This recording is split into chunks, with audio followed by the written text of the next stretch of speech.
peut aborder. C'est quelque chose que j'avais intéressé votre répertoire, comme ça on va boucler sur le départ, qui était effectivement qui est porteur du projet, qui reprend le projet, parce que vous aviez travaillé avec des questionnaires envoyés à des institutions, si je me souviens bien. Institutions, chef de projet politique de la ville, archives municipales, archives départementales, DRAC, etc. Et donc, il était ressorti des projets qui avaient évidemment des caractéristiques très différentes, soit menés par les archives, aux archives, soit menés avec des employés municipaux, des associations qui étaient souvent financées ou favorisées par la ville. Et finalement, du coup, évidemment, la méthode de répertoire fait qu'on voit moins ce qui est d'initiatives personnelles, d'initiatives plus associatives quand il n'y a pas de demande de subvention ou pas d'aide, de demander aux collectivités territoriales.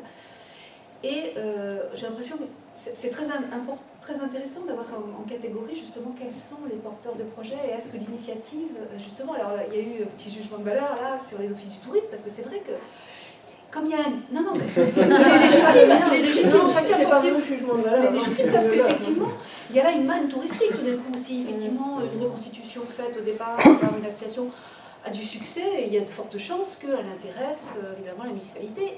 Et aussi, et ça c'est aussi une critique qu'on trouve souvent, que cette chose perde un peu aussi de son goût, un peu de son authenticité, ou en tout cas de sa saveur originelle, et on peut s'en préoccuper, c'est tout à fait légitime.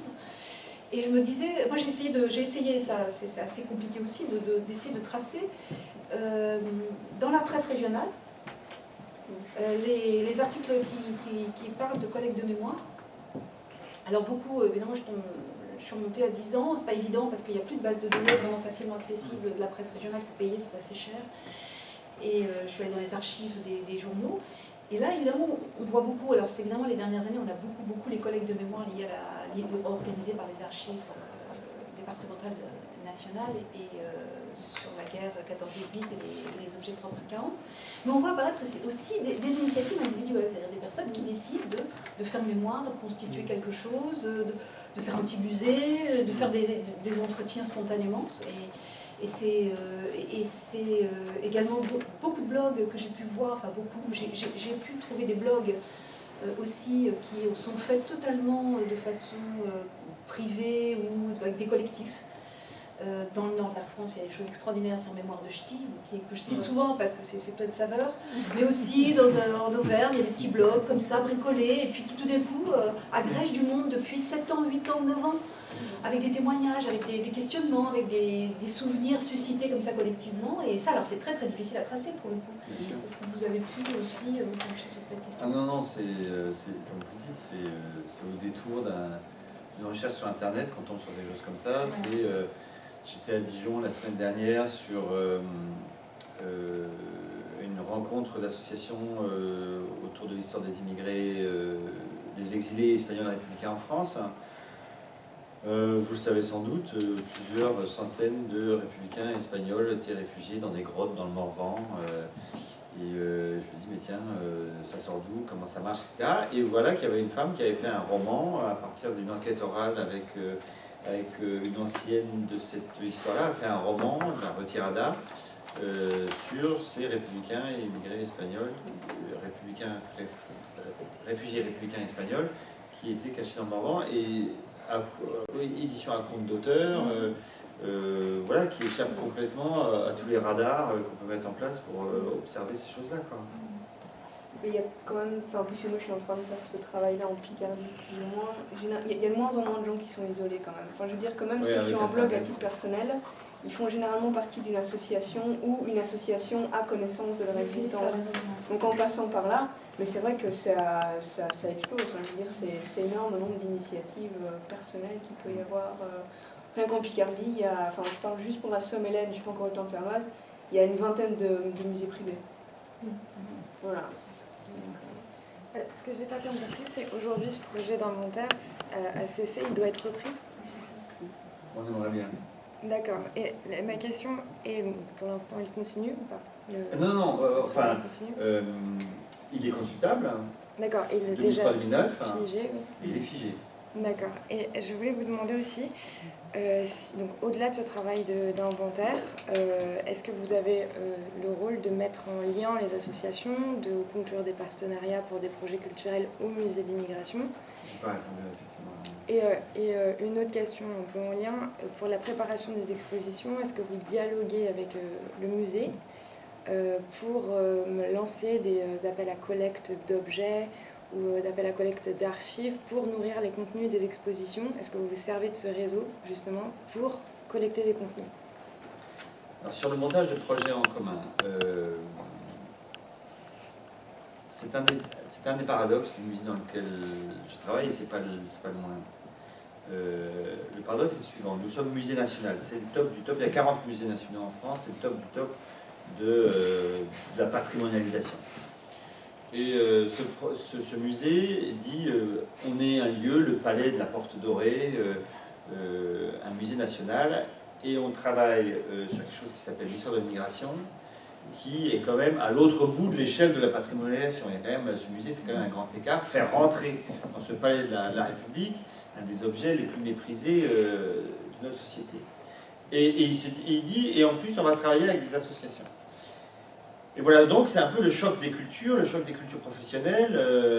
Ça c'est un peu associatif, hein, une cornière comme ça pour accrocher des panneaux, c'est un peu associatif. Ben ouais, c'est un peu associatif, sauf que le job précisément c'est d'essayer de rendre ce lieu un peu poreux, c'est en tout cas comme ça qu'il a été créé, de le rendre un tant soit peu poreux aux initiatives associatives, aux initiatives locales, modestes, mais qui témoignent de dynamique sur ces questions-là, et qui sans doute ont capacité à enrichir les points de vue élaborés à l'échelle nationale, et ça j'en suis persuadé que le local il peut perturber le point de vue national, et puis peut enrichir l'offre culturelle du musée, et donc faire venir de la fréquentation en plus.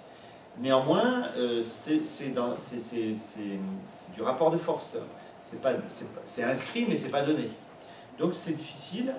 Et depuis que je suis là, je m'efforce par exemple de voir comment est-ce qu'un lieu au sein du musée, on pourrait en améliorer les capacités d'accueillir des propositions modestes venant de l'extérieur. Premier élément de réponse. Deuxième élément de réponse, bien évidemment que l'exposition sur l'immigration italienne est un temps ou est un projet sur lequel on va solliciter. Bien sûr que l'exposition d'après, qui sera autour de Paris-Londres, une comparaison entre Paris et Londres, capitale d'immigration, va être un moment. Mais dans ce qu'on va construire là, il faut qu'on soit dans un rapport. Enfin, moi, je défends le fait qu'on soit dans un rapport égalitaire, c'est-à-dire que les associations ou les habitants ne sont pas que des vaches à lait et qui vont enrichir les propositions du musée. Qu'est-ce que nous, on donne en échange? Et il faut le construire, ce rapport-là. Et c'est pas simple. Sur l'Italie, il y avait à un moment donné l'idée que c'était une exposition qui était riche des singularités territoriales. Les Italiens dans le sud-est et les Italiens dans la Lorraine, c'est pas les mêmes périodes, c'est pas les mêmes métiers, c'est pas les mêmes filières, et donc pour avoir ce tableau complet de l'immigration italienne en France, il fallait dresser le puzzle entre les Lorrains, les Provençaux, la région de Toulouse, etc., etc. Et que donc peut-être que nous, en retour, on pouvait proposer le squelette national, et que les régions pouvaient s'emparer de ce squelette national pour faire en Lorraine une exposition sur les Italiens en Lorraine au regard du contexte national, qu'en Provence il pouvait y avoir l'histoire des Italiens en Provence dans le contexte national, etc., etc. Donc il faut trouver, et c'est mon boulot et c'est compliqué, il faut trouver la bonne articulation entre ce qu'on sollicite et ce qu'on peut donner. C'est pas effectivement, ça doit pas être qu'un nom. Ça serait bien. Ouais. Non. Eh bien, ça fait 1h30 qu'on vous sollicite. Je pense que vous devez commencer à vous sentir fatigué. Là, il y a peut-être encore une ou deux questions. Est-ce qu'il y a peut-être quelques questions, une conclusion peut-être que vous avez envie d'apporter, Jean-Marc? on n'a pas beaucoup parlé, enfin on n'a pas beaucoup parlé du rapport à l'artiste. C'était une question, je ne sais pas le rapport à l'artiste, mais dans les objets là, vous parlez surtout donc des objets du quotidien, de la vie des immigrés, etc. Mais quelle place vous faites justement aux objets artistiques et culturels qui peuvent concentrer aussi un vécu, une histoire, mais qui sont donc plus représentés, qui ne sont pas la réalité, c'est tout le débat entre l'histoire vraie et l'histoire romancée, reconstituée, notamment à travers, tout à l'heure vous avez cité un roman, une dame là, une femme qui avait restitué cette histoire des Espagnols à travers un roman. C'est-à-dire à travers son roman, elle décrit, j'imagine, une page de l'histoire. Mais le roman ne rentrera pas dans la galerie des dons. Oui, ben c'est ça, enfin peut-être pas la galerie des dons, mais comment vous utilisez quand même ce type de production? Non, je dis, le roman ne rentrera pas dans la galerie. Le roman peut être à la médiathèque, l'œuvre d'art, la peinture peut être dans le musée. Et la question, c'est pas le peintre est immigré, la peinture raconte quelque chose de l'immigration. Et l'objet donné dans la galerie des dons, c'est pas oui bonjour, toute ma famille est venue de Hongrie en 1938 et j'ai fait une peinture qui raconte ça et je souhaite qu'elle rentre dans la question du musée. Non. Ce qui nous intéresse, c'est pas ce qui a été fait pour cela. C'est quelque chose qui a accompagné cela. Voilà. La place de l'artiste. Quand j'ai fait l'inventaire en 2003, une des questions, une des interrogations du ministère de la Culture, c'était « et où est l'artistique là-dedans ?» Et ma réponse assez violente, c'était « l'artistique, c'est 3 fois plus cher ». Et c'était une réponse un peu violente parce que souvent j'avais l'impression, à la lecture des dossiers en tout cas, que c'était un bon sujet. L'exil, l'arrachement, la douleur, le parcours migratoire, c'est un bon sujet pour un metteur en scène, c'est un bon sujet pour un auteur, c'est un bon sujet pour un artiste, etc. C'est un bon sujet, on creuse un peu, et dans cette proposition artistique, il est où celui qu'on a interrogé? Elle est où celle dont on a suivi le parcours, etc. Et donc, mon interrogation, souvent face à ces propositions artistiques, c'est pas tant le résultat que la façon dont les choses se sont faites. Et moi, j'ai 2 ou 3 très grands souvenirs. Moi, il y avait quelque chose qui était formidable, qui n'existe plus, c'était les rencontres des cultures urbaines à la Villette, qui se sont arrêtées il y a maintenant une dizaine d'années, et où il y avait des propositions de toutes sortes, mais en tout cas où les gens étaient très fortement présents. Et je me souviens d'une pièce qu'avait fait quelqu'un sur une usine de jeans dans le Nord. Ça s'appelait, je crois que ça s'appelait 501 Blues, quelque chose comme ça, c'est ça. Et où le metteur en scène s'était inspiré, mais avait travaillé avec et avait fait jouer des femmes qui bossaient dans cette usine. Et il me semblait qu'il y avait un rapport assez juste entre la place de l'artiste et la place des gens qui lui avaient fourni matière à son travail. Voilà ce que je vais te raconter, voilà ce que je vais te donner à voir, parce que le geste c'était celui-là, voilà ce que je vais te dire de l'histoire, de mon histoire, mais de l'histoire du syndicat dans l'entreprise, etc. Et que cela a été restitué sur scène avec ces gens-là, avec une tournée sur le territoire, etc. etc. Et qu'il y avait un propos aussi, il me semble, d'intégration professionnelle, où il y avait ces femmes qui étaient au chômage, etc. Il y avait, voilà, c'est ça. Voilà, qui était juste, dans un rapport juste. En plus, c'était beau à voir. Mais en tout cas, le rapport était juste.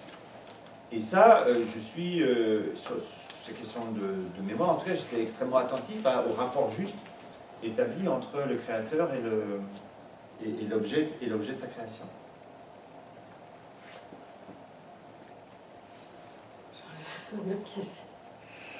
Dans les différents exemples que vous avez donnés,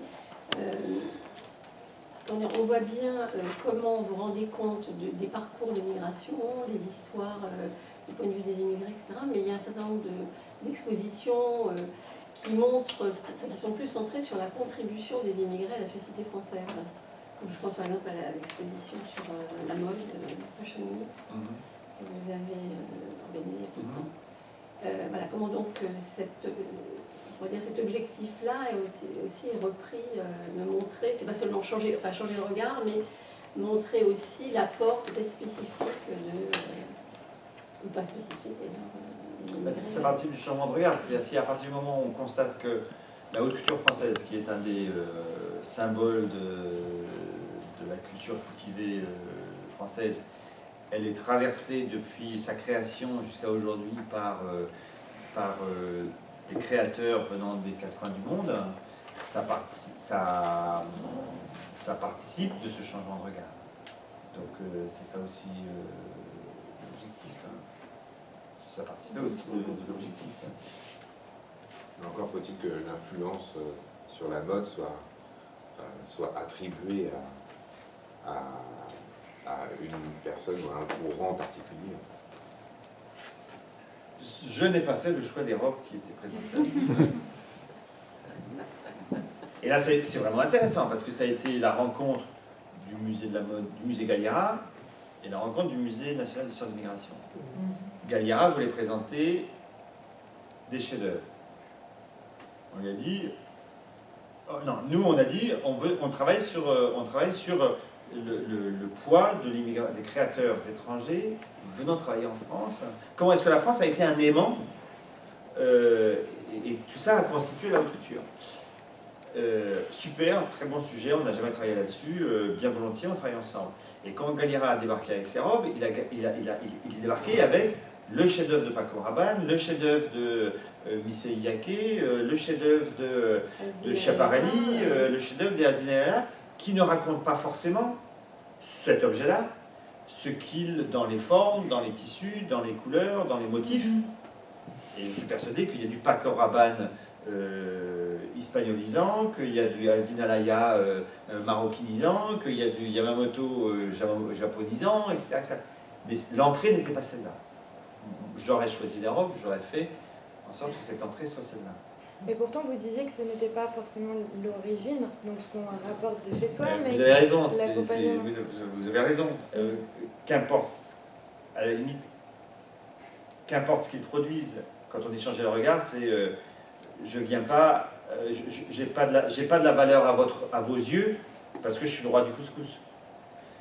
J'ai peut-être de la valeur à vos yeux et je vais vous surprendre parce que je m'appelle Rokhaya, je ne sais plus comment, et je bosse chez le champion du caviar, chez Petrosian, et je suis le champion du monde du bœuf bourguignon. Et c'est là où c'est pas que je change le regard, c'est que je vous donne mal à la tête. Hein. Donc effectivement, c'était pas forcément ça.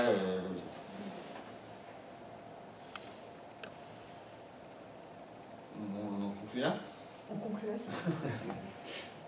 je déclare clos ce troisième séminaire. Je vous remercie beaucoup pour c'était vraiment d'une richesse et d'un échange vraiment remarquable. Et je vous remercie parce que c'est vraiment un beau séminaire, très très beau.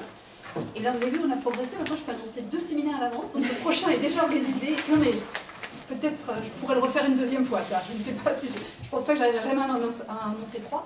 Donc le prochain sera en janvier sur les films de famille, et donc sur comment garder l'intelligibilité des films de famille. C'est qui est Monsieur Weidbeck qui finit son doctorat sur justement la question de l'intelligibilité des films de famille. Il y a une structure dans le Lesson qui s'appelle Ils ont filmé les grands ensembles. Voilà. Dans l'Essonne En Essonne. Ils ont filmé les grands ensembles. Voilà, parce que madame va partir. J'ai un train à prendre. Bah justement, Vous captez le réseau du Nord, plutôt vers le Nord, Picardie va vous emmener.